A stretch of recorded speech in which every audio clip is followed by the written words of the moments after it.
Hello, my darlings, and welcome back to the channel. For those of you who are new here, my name is Ash, and this is the space where you and I get to journey this beautiful thing called life together. So pull up a cozy seat, get something good to drink, because today we are talking about a concept that I think benefits all of us, and that is to exemplify the truth that our bodies are a temple. And this is a concept that has been around for centuries, but I feel like now more than ever, it just feels more relevant.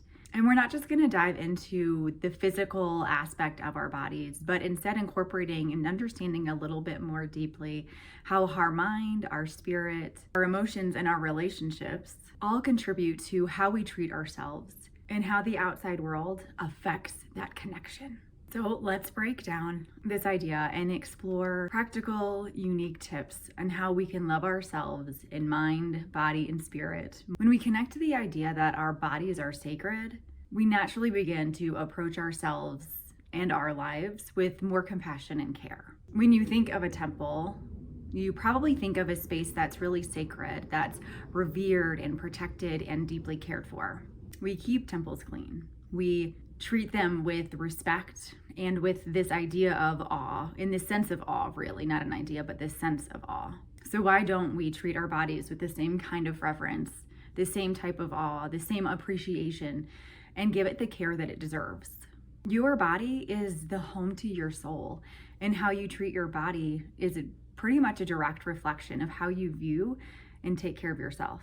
When we care for our bodies through nourishment, movement, rest, and love, we honor the sacred energy that flows within us.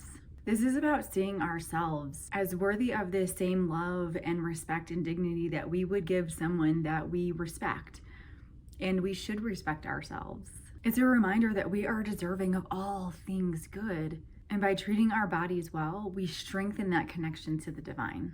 Developing a harmonious relationship with ourselves and with our bodies also means that we listen to what our body needs with patience and with trust.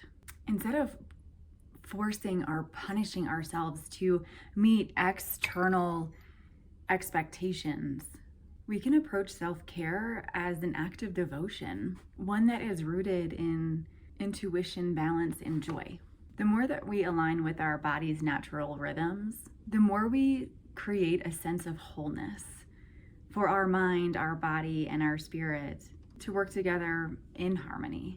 When we move, rest, and nourish ourselves from a place of love rather than obligation, we create a sacred space within us, one where self-acceptance and divine energy coexist. Or what if you set some time aside each week to admire your body? And admiring it through looking in the mirror and through reflection. And we're doing this without judgment, without critique, but from a space of appreciation. You could set aside a couple minutes a day to speak kindly to yourself in your reflection in the mirror, complimenting the features that you usually overlook because you zero in and focus on the things that you wish you could change. Maybe just acknowledge the bridge of your nose, or the curve of your waist, or the dimples that are on your derriere. Taking time to really look at yourself without immediately comparing it to how you think it should look can give you a really deep sense of love and appreciation for what your body looks like and all it does for you. Switching from our bodies to our mind, let's take a closer look at our beautiful, powering, constantly thinking brain. Our thoughts can either uplift us or they can tear us down. Treating your body like a temple begins up here, because what we think shapes how we feel about ourselves and how we treat ourselves. Positive thoughts lead to positive actions, and if we're constantly criticizing or judging ourselves, we create a disconnect from our bodies. By shifting our mindset, we then begin to view ourselves with kindness and understanding, which then has ripple effects into all the other areas of our lives. When we practice self-compassion, we create a foundation of peace within us, which supports everything we do and how we feel about ourselves. Cultivating a healthy relationship with our thoughts also means that we need to become more aware of the inner dialogue that we have going on.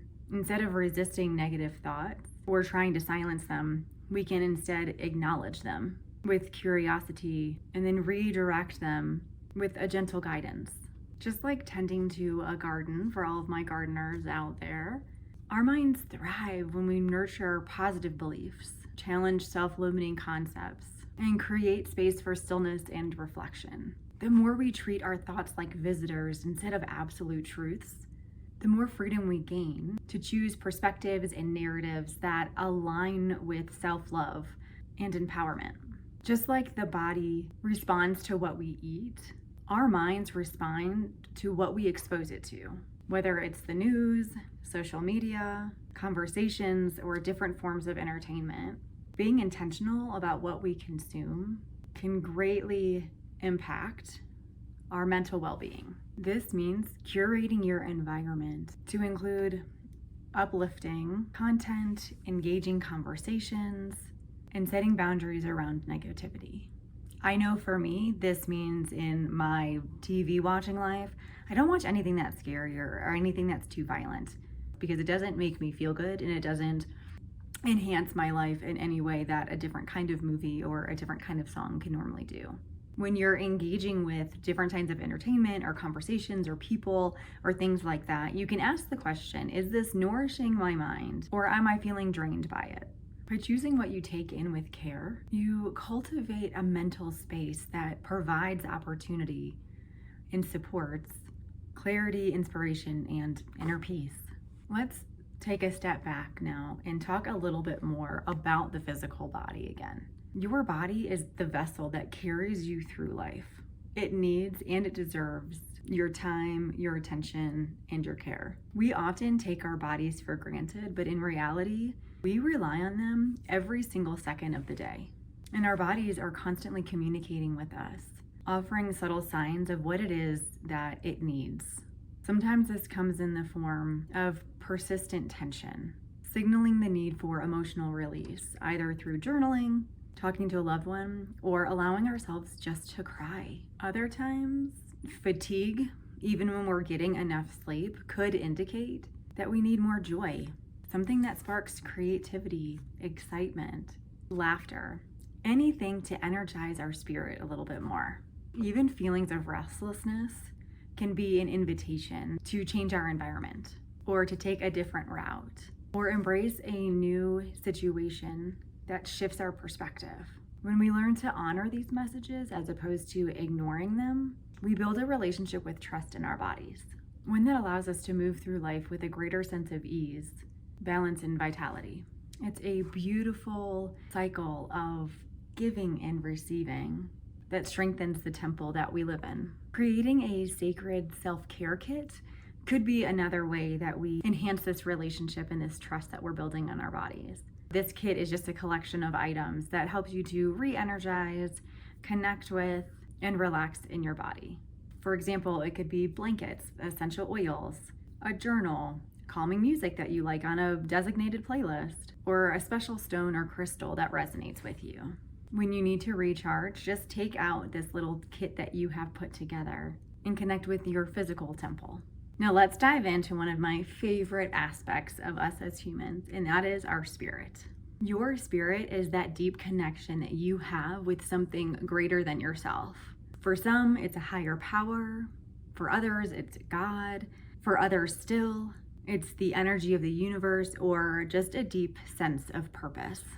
Your spirit is the essence of who you are. And when you neglect that, you often feel disconnected and empty. And this is so frequently overlooked because our culture, or at least the culture in the US, is not about how do you fill your spirit and your soul. It's about how do you fuel your body or how do you expand your mind. But taking care of your spirit is just as important.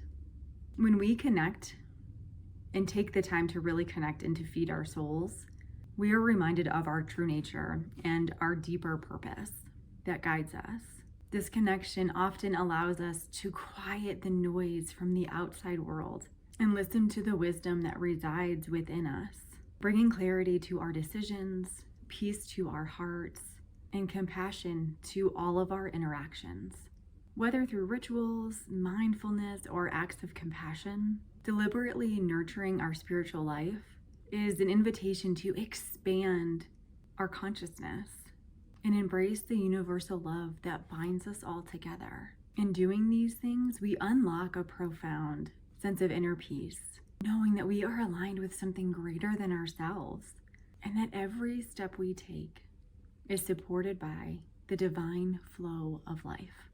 Dream journaling and lucid dreaming are powerful spiritual practices that connect us to our subconscious and the spiritual realms.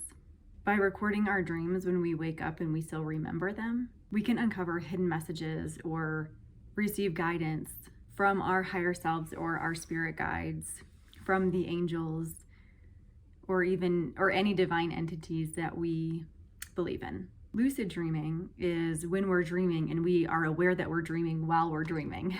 And although this is something that doesn't come naturally to people, you may have to practice it or research how to do that. Lucid dreaming allows us to consciously explore the dream world and to seek spiritual guidance, insights, or healing. I am a lucid dreamer, but I haven't quite figured out how to do that piece, so I'm still learning how to be more active in my dreams. But I have learned that this unique practice offers a deeper understanding of our soul's journey and the unseen forces that are at play in our lives. Switching gears again, let's take a look at our emotions and how our emotions are a powerful part of who we are. They guide us, they protect us, and they teach us valuable lessons. But sometimes they get stuck or they become insanely overwhelming. When we suppress our emotions, we are essentially dishonoring a part of ourselves. The alternate, if we don't suppress and we feel all of our emotions and act on all of our emotions all the time, we're doing the same thing. So we have to be mindful of whether we're on one end of the spectrum or the other, and realize that emotions, like our thoughts, are just visitors. They're not absolute truths. And emotions like anger or sadness exist because they're trying to get our attention to tell us something. And a lot of the times it's something that we need that we're not giving ourselves. Or worse, we're expecting others to give to us. Our feelings are not something to be feared or even to avoid, but they should be seen as important messengers that guide us toward understanding our boundaries, our desires, and our deeper needs. By giving ourselves permissions to not only feel, but also to process the emotions that come up for us in whatever situation, we release their hold over us and we honor our emotional selves. Ignoring, stuffing down, or feeling and expressing very vividly all of our emotions only leads to an internal buildup, which can manifest as physical discomfort, mental fatigue, or a spiritual disconnection. As a person who identifies as being highly emotional, I have had to learn that not every emotion needs to be expressed. And in turn, I have also realized that there are certain emotions that aren't safe for me, like anger.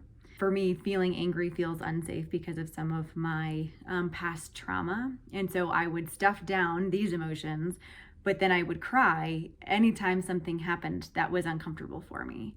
And so I've had to learn to bring both of these in and realize that all emotions, but these two main emotions for me are important and they're valid.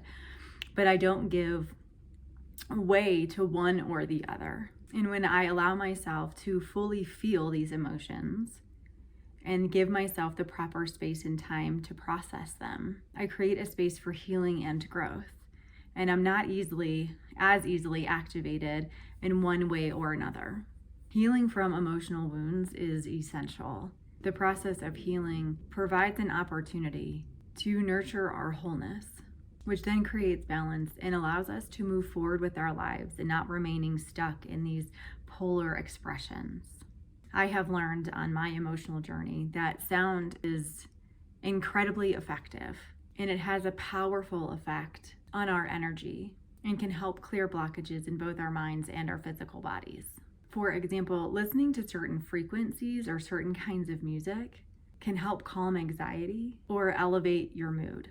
Have you ever noticed that if you listen to a certain kind of song, it'll either make you happier or it'll make you more sad?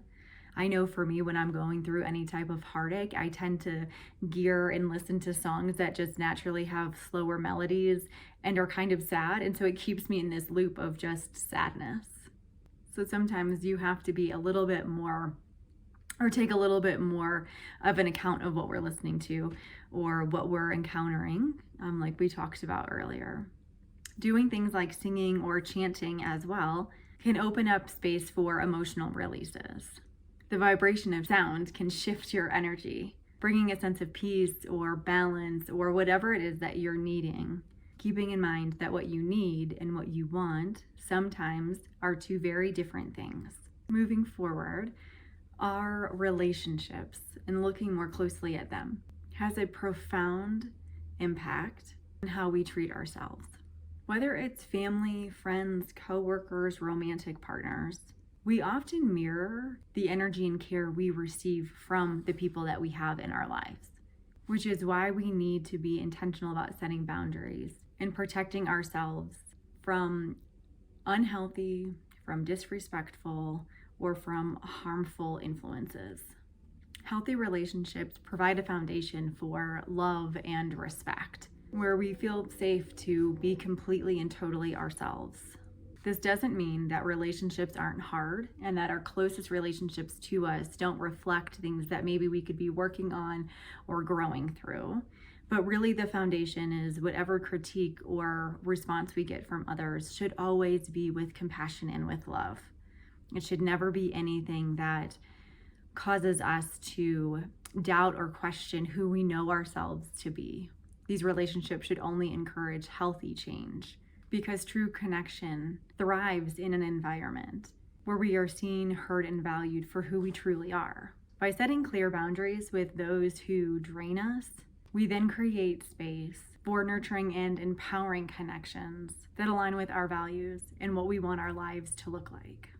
Boundaries are not about shutting people out, but instead are about honoring our emotional well-being and ensuring that our relationships are built on a mutual respect. When we prioritize our own well-being, we tend to attract people who are going to do that same thing for and with us. The more we choose relationships that align with how we want to live our lives and how we want to show up in the world, the more we align with our highest self and the greatest good.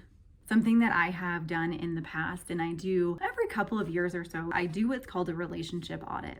And what that looks like is I sit down and I look at who I'm spending the most time with, or even who I'm interacting with a lot. And I step back and I say, are these relationships helping me, or are they hurting me, or are they neutral where it's not providing or I'm not giving in one way or another?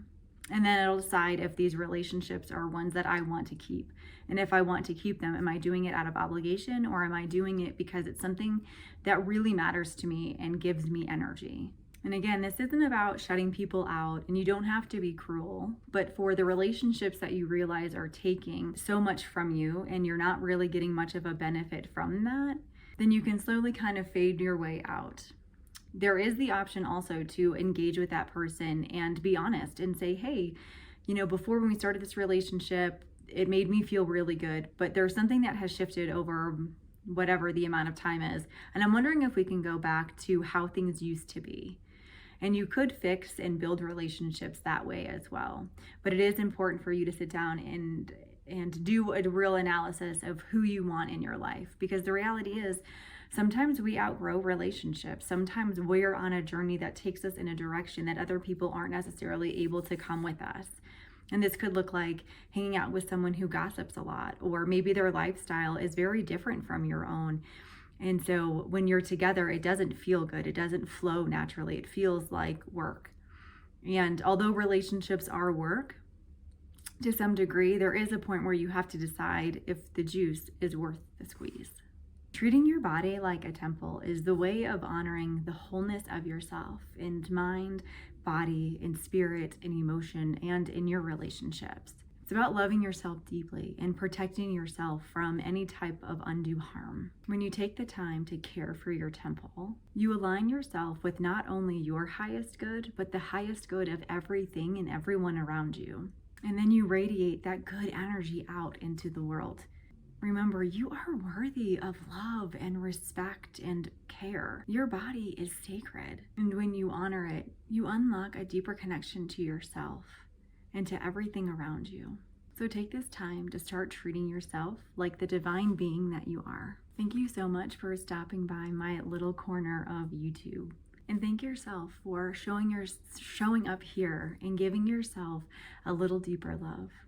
Because you, my darling, are worthy of a beautifully full, loving, and sacred life. Until next time, I'm holding you in the light.